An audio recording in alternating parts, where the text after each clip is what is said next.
Assalamualaikum warahmatullahi wabarakatuh. Baiklah teman-teman semuanya, hari ini kita lanjutkan materi kita yaitu tentang mendesain laboratorium fisika sekolah 1. Di mana pada pertemuan-pertemuan sebelumnya kita sudah bahas bagaimana desain laboratorium itu, kemudian ruangan-ruangan apa saja yang ada di dalam laboratorium, kemudian fasilitas-fasilitas apa saja yang ada, kemudian instalasi apa saja yang ada, kemudian mebelernya apa saja, kemudian alat dan bahan-bahan yang ada di laboratorium itu apa. Nah, semua ilmu-ilmu yang telah kita pelajari itu, semua materi-materi yang telah kita pelajari itu akan kita gunakan dalam mendesain sebuah laboratorium fisika sekolah.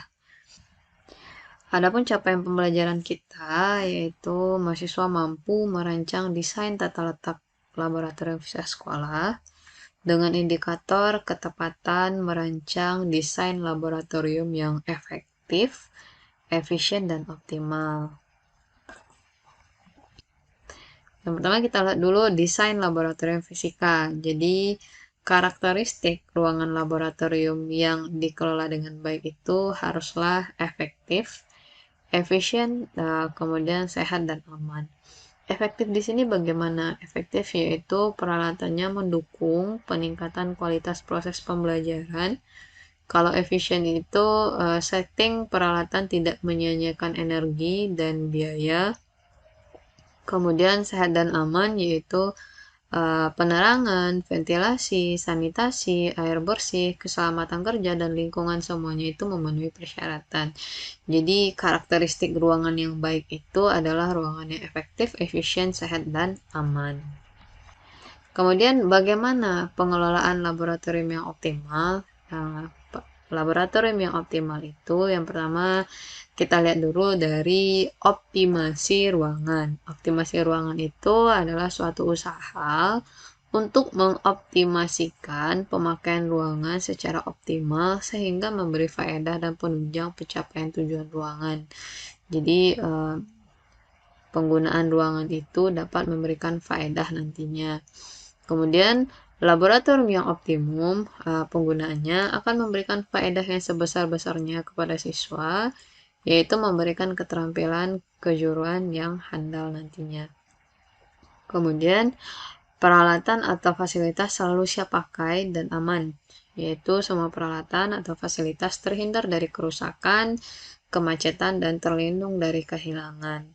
Dan yang keempat, seluruh aktivitas laboratorium itu mudah dikontrol, yaitu dengan adanya administrasi yang baik, visualisasi informasi yang jelas, dan program yang jelas. Dan yang terakhir, memenuhi kebutuhan psikologis, yaitu secara visual, menarik dan menyenangkan, iklim kerja yang baik, dan kesejahteraan lahir batin yang memadai. Jadi, inilah 5 kategori pengelolaan laboratorium yang optimal. Jadi, sebuah laboratorium akan dikatakan optimal jika kita dapat mengoptimalkan penggunaan ruangan itu, kemudian dapat memberikan faedah yang sebesar-besarnya kepada siswa, kemudian peralatannya siap pakai, tidak rusak, kemudian administrasinya baik, dan memenuhi kebutuhan psikologis kita, yaitu menarik dan segala macamnya. Selanjutnya, ciri-ciri ruang laboratorium yang optimal itu, yaitu yang pertama, efisiensi pemakaian ruangan itu berkisar antara 60% sampai 80%. Jadi kalau tidak sampai segini, berarti laboratorium kita belum digunakan secara optimal. Yang kedua, program kerja ruangannya terlaksana secara tuntas. Jadi semua program kerja yang sudah direncanakan itu dapat terlaksanakan semuanya secara tuntas. Kalau dia terlaksanakan secara tuntas semuanya, berarti pengelolaan laboratorium kita sudah optimal.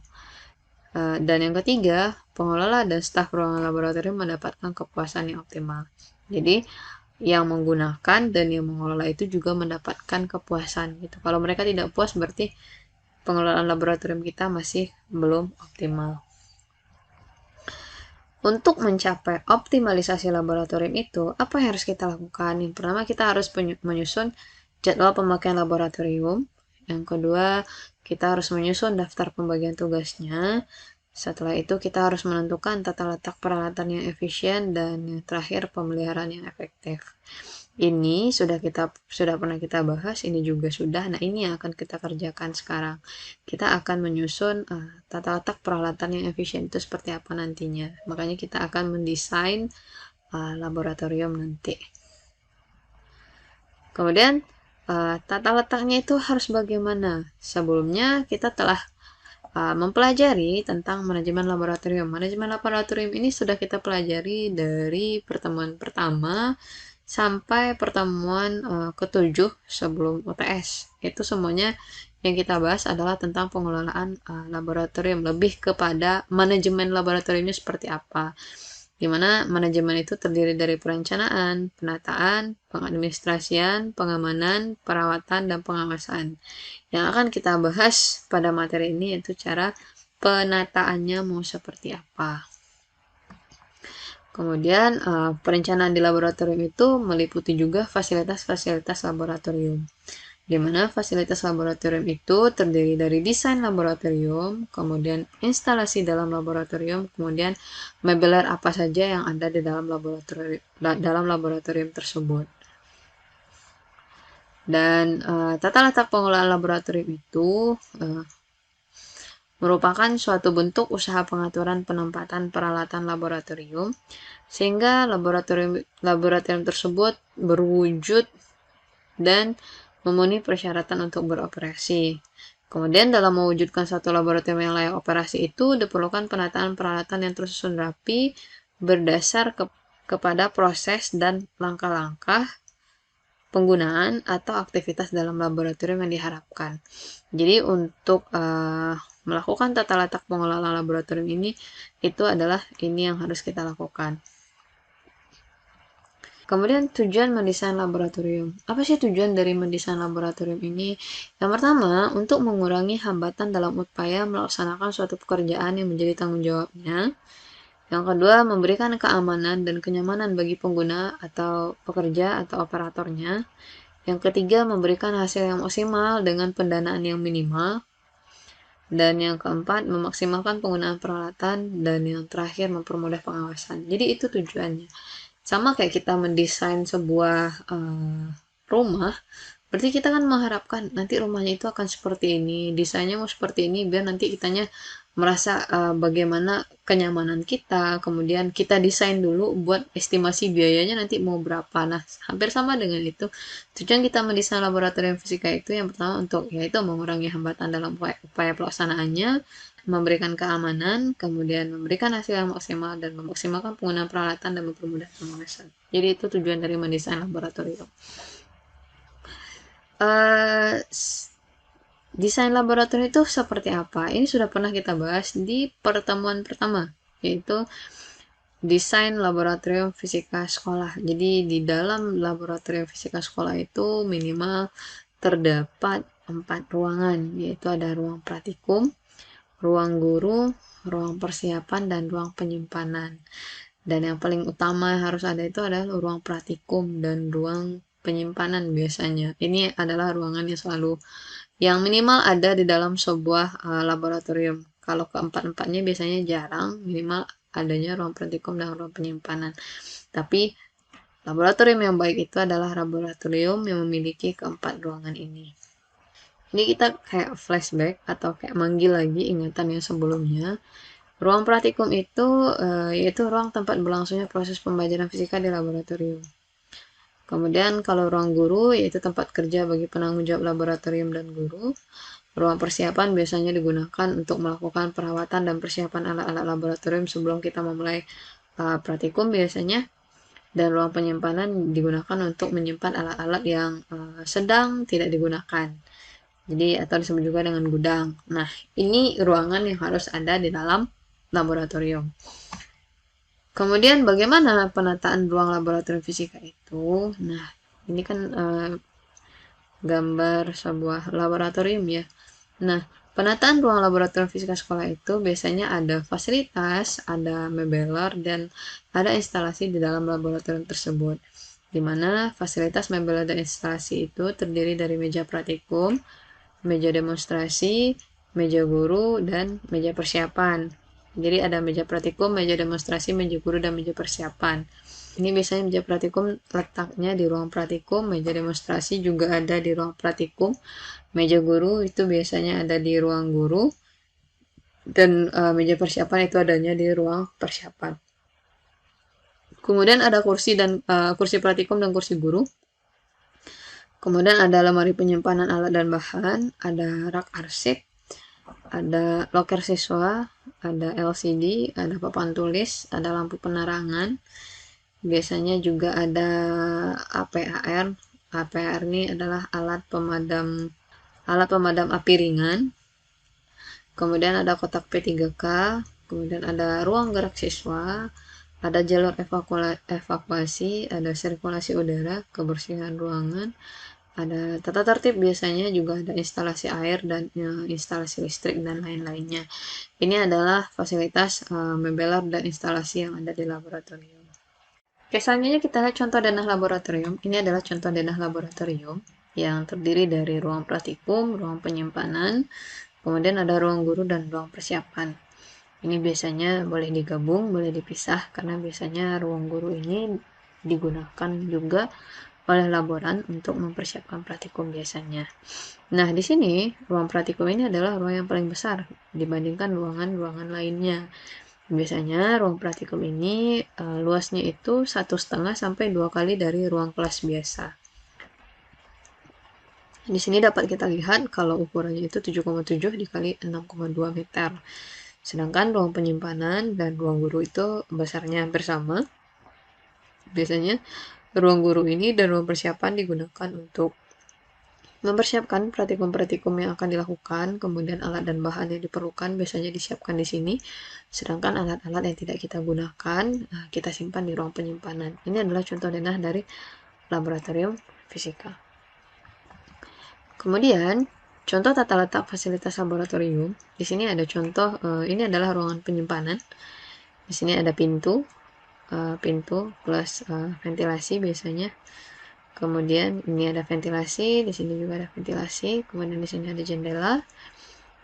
Kemudian di sini juga ada ventilasi. Jadi ketika kita mendesain sebuah laboratorium itu, jadi kita harus memperhatikan pintunya di mana, kemudian ventilasinya bagaimana, kemudian jendelanya bagaimana. Kemudian di dalam ruang penyimpanan ini juga terdapat beberapa membeler seperti ada lemari, kemudian di sini ada lemari di sini ada lemari penyimpanan dan rak-rak penyimpanan. Kemudian di sini ada tempat sampah yang kita gunakan buat membuang sampah gitu. Nah, ini adalah salah satu contoh dari ruang penyimpanan. Kemudian ini adalah contoh tata letak lemari penyimpanan. Jadi di setiap lemari itu kita berikan kode-kode gitu. Jadi ada kode, misalnya di sini kodenya GI A1, kemudian ada GI A2, kemudian ada GI A3, kemudian ada GI A4, kemudian ada GI A5. Pada lemari-lemari ini biasanya kan memiliki beberapa rak atau beberapa slot nantinya, dan di setiap rak atau slot dari lemari itu kita berikan kode lagi. Misalnya di lemari GI A1. Di lemari GI A1 itu ada 3 slot atau 3 rak. Nah, 3 rak itu kita berikan kode lagi. Misalnya di sini lemari GIA1 rak nomor 5. Ini adalah lemari GIA1 rak nomor 6, sedangkan ini adalah GIA1 rak nomor 7. Nah, begitu juga dengan yang ini adalah lemari GIA2 yang terdiri dari 4 rak, yaitu GIA, ini harusnya GIA2 salah pemberian nomor ini, harusnya GIA2 rak 1, kemudian ini adalah GIA2 rak 2, GIA2 rak 3, dan ini adalah GIA2 rak 4. Begitu juga dengan yang ini dan yang ini. Jadi nanti terserah mau memberikan kodenya seperti apa, dimana kode ini nanti juga kita perlukan untuk administrasi penyimpanan alat-alat laboratorium.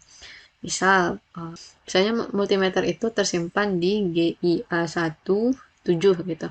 Berarti dia tersimpan di lemari GIA1 rak ke-7. Jadi nanti kita tinggal cari aja. Kita tidak perlu buka satu-satu, kita cukup mencari di kode yang tertera di kartu administrasinya, seperti itu. Kemudian tugasnya yaitu tugas membuat produk. Di sini ada tugas membuat produk 1, berarti nanti ada tugas membuat produk yang kedua. Tugas membuat produk 1 yaitu kita akan mendesain mebeler di laboratorium fisika. Apa mebeler yang akan kita desain? Yang pertama yang akan kita desain yaitu meja dan kursi praktikum di laboratorium basah seperti laboratorium biologi dan laboratorium kimia. Yang kedua, meja dan kursi praktikum di laboratorium kering seperti di laboratorium fisika. Yang ketiga, meja dan kursi praktikum di laboratorium dengan banyak sambungan listrik seperti di lab elektronika atau lab komputer. Yang keempat yang akan kita desain itu adalah meja demonstrasi. Yang kelima, lemari penyimpanan alat dan bahan praktikum. Dan yang keenam, loker laboratorium. Dan tugas membuat produk yang kedua yaitu kita akan mendesain laboratorium fisika, yaitu kita akan mendesain ruang praktikum, ruang guru, ruang persiapan, dan ruang penyimpanannya nanti mau seperti apa. Nah, sebelum kita mendesain mendesain ruangan itu, kita harus tahu dulu di dalam sebuah ruangan itu harusnya ada apa saja. Jadi kriteria-kriteria dari setiap ruangan itu pasti berbeda-beda. Misal kriteria dari ruang praktikum berbeda dengan kriteria dari ruang guru, berbeda dengan kriteria dari ruang persiapan, dan berbeda juga dengan kriteria dari ruang penyimpanan. Nah, untuk mendesain itu maka kita harus tahu dulu bagaimana kriterianya.